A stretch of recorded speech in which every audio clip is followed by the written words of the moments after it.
기자 여러분들의 질의응답에 간단히 응하시겠습니다. 그럼 지금부터 이재명 대통령의 발표를 직접 듣겠습니다. 존경하는 국민 여러분, 지난 두 차례의 한미 정상회담에서 양국이 합의한 내용이 담긴 공동 설명 자료 조인트 팩트 시트 작성이 마무리됐습니다. 이로써 우리 경제와 안보의 최대 변수 가운데 하나였던 한미 무역 통상 협상 및 안보 협의가 최종적으로 타결됐습니다.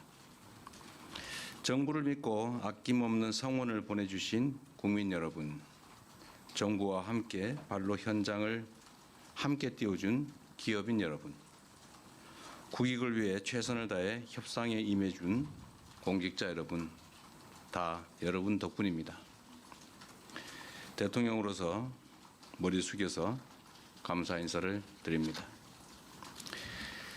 좋은 경쟁을 위해서는 훌륭한 파트너가 있어야 하는 것처럼 이번에 의미 있는 협상 결과를 도출하는 데 있어 다른 무엇보다 트럼프 미 대통령의 합리적 결단이 큰 역할을 했습니다. 트럼프 대통령의 용단에 감사와 존경의 말씀을 전합니다. 내란과 그로 인한 국가적 사회적 혼란 때문에 대한민국은 다른 나라에 비해 뒤늦게 관세 협상의 출발점에 섰습니다. 그러나 한미동맹의 굳건한 신뢰를 바탕으로 상호 존중과 이해의 기초에 호혜적인 지혜를 발휘한 결과로 한미 모두가 상식과 이성에 기초한 최선의 결과를 만들었습니다.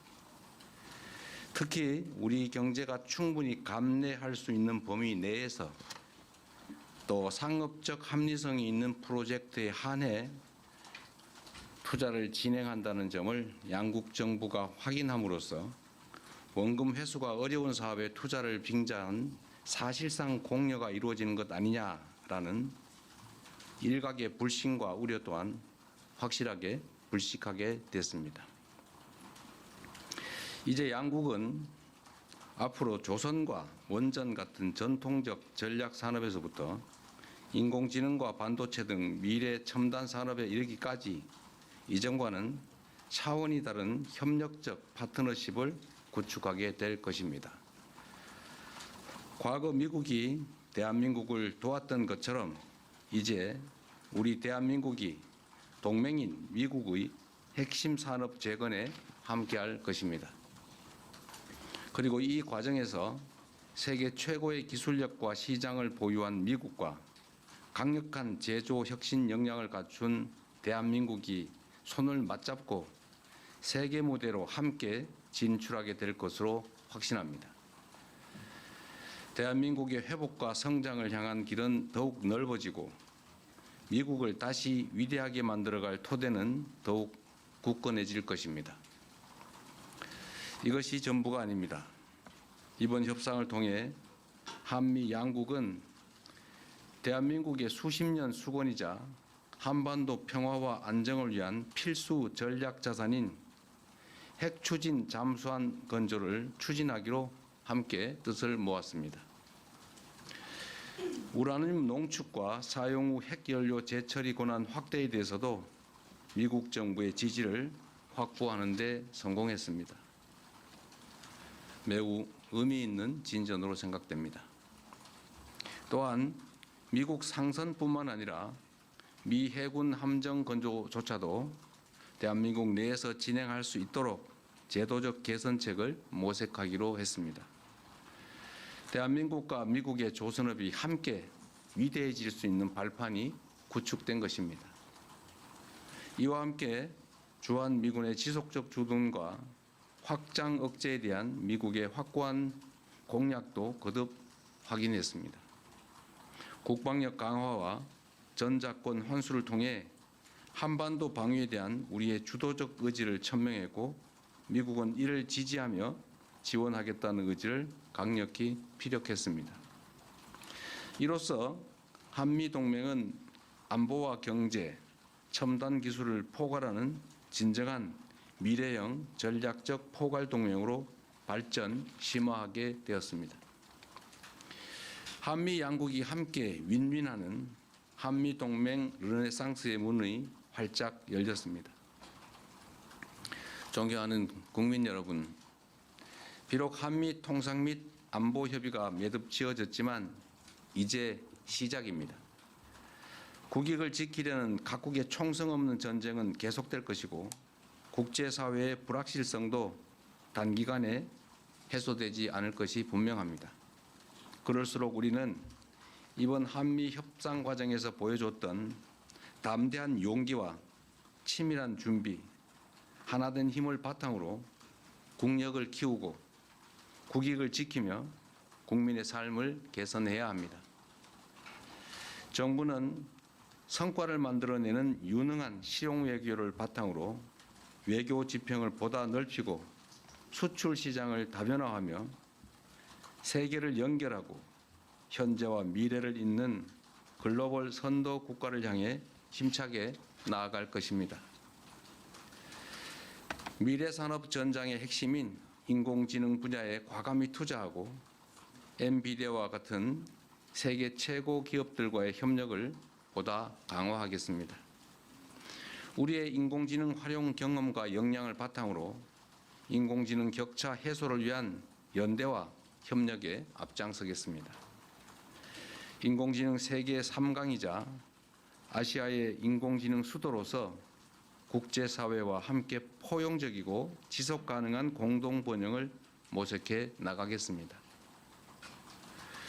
존경하는 국민 여러분, 국제사회의 불확실성이 심화될수록 영내 주변국들과의 관계를 안정적으로 가져가는 것도 매우 중요합니다. 지난 경주 에이펙 정상회의를 통해 그동안 어려움을 겪던 한중 관계가 이제 개선될 전기가 마련됐습니다. 저와 시진핑 주석은 정상회담을 통해 경제 협력과 교류를 지속적으로 강화해 가기로 뜻을 모았습니다. 양국 간의 협력을 저해하는 요소에 대해서는 시간을 가지고 지혜를 모아 대처해 가자고 합의했습니다. 앞으로의 노력이 더 중요합니다. 특히 냉엄한 국제 질서 속에서 우리와 입장이나 생각이 다르다고 상대를 근거 없이 배척하는 것은 매우 어리석은 행동입니다. 미국도 중국과 다방면에 걸쳐 갈등하고 대립하지만 또 한편으로 협력할 부분은 협력하고 있습니다. 지금 우리에게 필요한 것은 바로 그러한 실사구시적인 자세입니다. 정부는 중국과의 꾸준한 대화를 통해 양국 관계 발전과 한반도 평화를 위한 길을 흔들림 없이 이어갈 것입니다. 세계 질서가 대전환의 터널에 접어들었습니다. 인공지능 혁명과 기후위기, 인구 문제 등 수많은 난제들이 기다리고 있습니다. 향후 10년간 국제 질서는 지난 100년간 우리가 겪었던 것보다 훨씬 더 빠르고 보다 심대한 변화를 겪게 될 것입니다. 이런 때일수록 우리는 국익 중심의 실용 외교를 바탕으로 동맹국과 우방국과의 관계를 두텁게 하고 외교 지평을 넓혀 나가야 합니다. 국제사회에 영원한 적도 영원한 친구도 없습니다. 오직 국익만이 영원합니다. 무엇보다 이제 대한민국은 과거처럼 힘없고 가난한 나라가 아닙니다. 세계 10위권의 경제력과 5위의 강력한 군사력을 바탕으로 한반도와 동북아의 질서를 주도하는 중심 국가로 힘차게 뻗어 나아가야 합니다. 우리는 그럴 능력과 준비가 되어 있습니다. 저는 다음 주 G20 정상회의 참석차 남아프리카 공화국으로 출국합니다. 나라 밖에서 활동하는 우리 국민들과 기업들이 안심하고 해외에서 활동할 수 있도록 그 환경을 더 적극적으로 만들어 나아가겠습니다. 국민의 삶을 개선하고 국가의 더 나은 미래를 개척하는 데 정부의 모든 역량을 쏟아붓겠습니다. 함께해 주십시오. 고맙습니다. 네, 질문은 공동 설명 자료 팩트 시트에 관련된 좀 구체적인 내용 그리고 새말적 내용들은 이후에 안보실장과 그리고 정치실장이 해주실 겁니다. 대통령께는 좀 주요 내용과 의미에 대한 질문들을 간단하게 좀 받겠습니다. 손들어 주시면 질문 받겠습니다. 제일 먼저 손들어 주신 앞에 송승섭 기자 먼저 질문 받겠습니다. 송승섭 기자한테. 네. 대통령님 안녕하십니까? 저 아시아경제 송승섭 기자입니다. 먼저 정말 고생 많으셨습니다. 저는 그 팩트시트 발표가 다소 지연된 이유에 대해서 좀 여쭤보고 싶습니다. 그간 언론 보도 등을 통해서 여러 해석이 나오긴 했는데 이제 발표가 됐으니 이 팩트시트 조율 과정에서 좀 어떤 부분이 가장 큰 쟁점이었고 어떤 부분을 가장 염두에 두셨는지 여쭤보고 싶습니다. 미국 정부의 입장은 이미 정상회의 때 대체적인 내용이 확정되었다라는 것이면서도 실제적인 세부 문안 작성에 있어서는 매우 여러 가지 다른 의견들을 제시해 왔습니다. 우리 역시도 이게 대한민국의 운명을 좌우할 수 있는 중요한 사안이기 때문에 글자 하나, 사안 하나 이렇게 소홀히 할 수 없었기 때문에 그런 세부 내용 정리, 아주 미세한 분야까지 치열한 논쟁이 있었다라는 점을 말씀드립니다. 그리고 여러분께서 대체로 짐작하시는 것처럼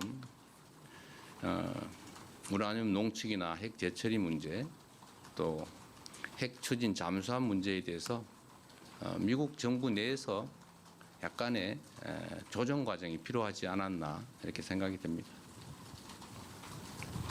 네, 다른 질문.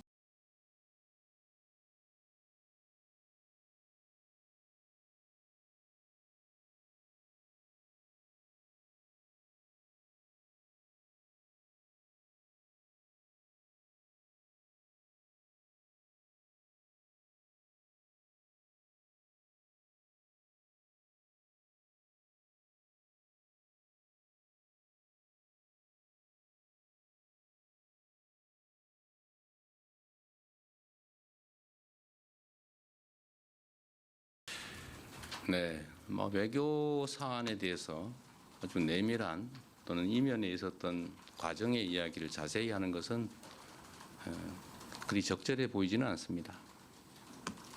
그런 한 가지 말씀드릴 수 있는 것은 이게 마치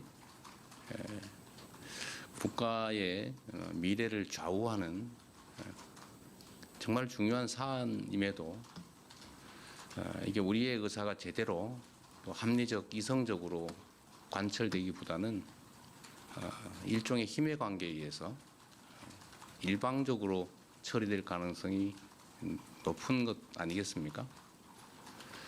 그래서 혹여 대한민국의 국익이나 국민의 삶보다는 국제적인 역관계에 밀려서 우리의 국익을 훼손하지 않을까 하는 우려들이 많았습니다.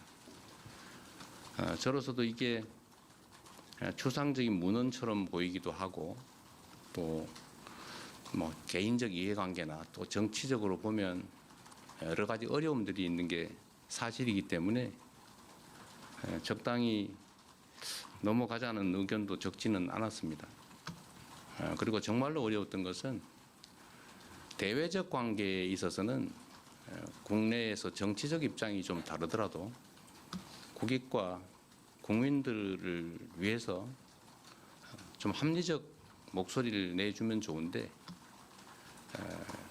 빨리 합의해라.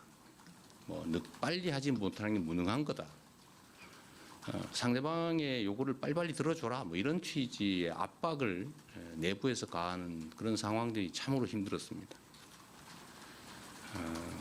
어려운 일이긴 하겠지만 국익에 관한 한 대외적 관계에 관한 한 정쟁의 대상으로 삼아서 국익에 반하는 합의를 강제하거나 또는 실패하기를 기다려서 공격을 하겠다는 심사처럼 느껴지는 그런 내부적인 부당한 압력은 참 없었으면 좋겠다는 생각이 들었습니다.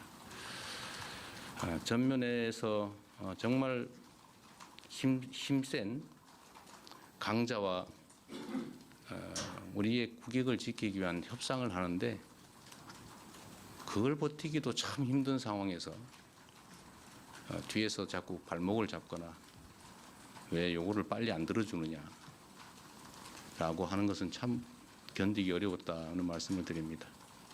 우리가 가진 유일한 힘은 버티는 겁니다. 이게 우리가 가지지 못한 것들을 추가로 새롭게 얻어나기 위한 능동적, 적극적 협상을 하는 게 아니고 상대의 요구에 의해서 국제질서 재편에 따라서 어쩔 수 없이 손실을 최소화해야 되는 그런 일종의 비자발적 협상을 해야 되는 그런 상황에서는 우리가 가진 최대의 무기는 버티는 겁니다. 그게 가장 힘들었다. 그래서 시간이 많이 걸린 것은 우리의 유일한 힘을 최대한 발휘하기 위한 불가피하고도 유일한 조치였다는 점을 말씀드립니다. 늦었다고 혹여라도 지탄하지 않기를 바랍니다. 네, 여기까지 좀 할까요? 네, 여기까지 대통령님의 직접 질의응답은 마치고